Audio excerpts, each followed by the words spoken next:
Aconteceu nesta madrugada na BR-277 um dos piores acidentes da história do Paraná. 15 pessoas morreram quando um caminhão bateu de frente numa van. A van ficou completamente destruída. O acidente aconteceu num trecho de serra, com muitas curvas fechadas, onde a velocidade máxima é de 60 km por hora. A van saiu de Castro por volta das 9 horas da noite de ontem. Viajava com 16 passageiros das cidades de Piraí do Sul, Castro, Carambeí e Ponta Grossa. No caminhão carregado com madeira, só havia o motorista. Ele viajava no sentido contrário. O acidente aconteceu no quilômetro 482 da BR-277, entre Guaraniaçu e Nova Laranjeiras. Eram 2h30 da manhã e havia muita neblina.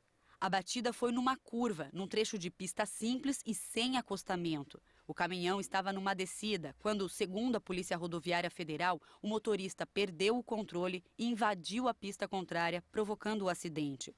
A van foi arrastada para fora da estrada. Os passageiros iam para a cidade do Leste, no Paraguai, fazer compras. Das 16 pessoas que estavam na van, 14 morreram na hora.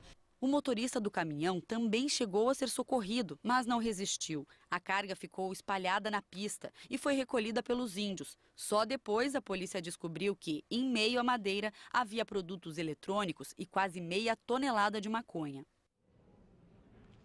Nós conversamos com uma das duas pessoas que sobreviveram ao acidente. É um jovem que sofreu só um corte na cabeça e considera um milagre ter saído vivo. Um dos feridos, um rapaz de 25 anos, continua internado aqui no Hospital São Vicente, em Guarapuava, mas não corre perigo. Ele conversou durante a tarde com a repórter Dulcinea Novaes. No meio de 15 pessoas, só eu e mais uma pessoa, para estar vivo, né? Eu considero um milagre. Não só hoje, como é a segunda vez que acontece comigo já. Acidente de todos morrerem e eu ficar. Então, para mim, eu considero um milagre de estar aqui hoje vivo.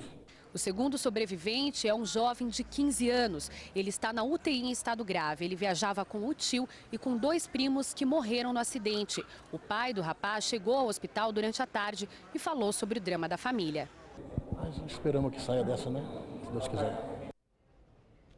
Assim que souberam do acidente, parentes das vítimas foram para Cascavel, onde foram levados os corpos de 14 das 15 pessoas que morreram.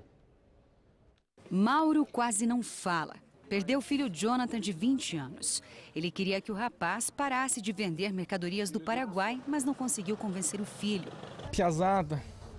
Piazada é piazada, né? Se fala e eles acham que a gente, sei lá, não atrapalhando, né? Mas eles acham que não vai acontecer com ele, né? Foi uma tarde difícil para os parentes das vítimas do acidente. Eles tiveram de fazer o reconhecimento dos corpos no IML de Cascavel. 14 corpos foram trazidos para o IML de Cascavel. Já o corpo do motorista do caminhão está no IML de Guarapuava. Bruno perdeu os pais no acidente. Eles eram comerciantes e pagavam a faculdade dos 2 filhos com a venda dos produtos do Paraguai. Vamos ver como que vai ser agora para frente, né? Vamos agora ao vivo até Cascavel conversar com a repórter Priscila Luparelli. Priscila, essas famílias vieram de longe. Quando os corpos serão liberados? Esse trabalho ainda deve demorar algumas horas, Sandro, isso porque até agora apenas 4 corpos foram liberados.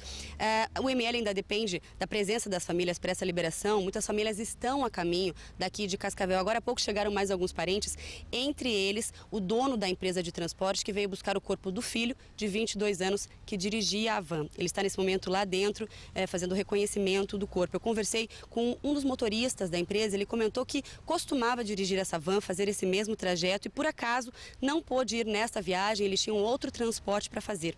Ele está muito abalado, a família toda está muito abalada. A polícia agora tenta descobrir o motivo desse crime. Eles trabalham com a hipótese de falha nos freios, mas isso ainda deve ser analisado pela polícia científica. A perícia deve ser feita dentro de uma semana.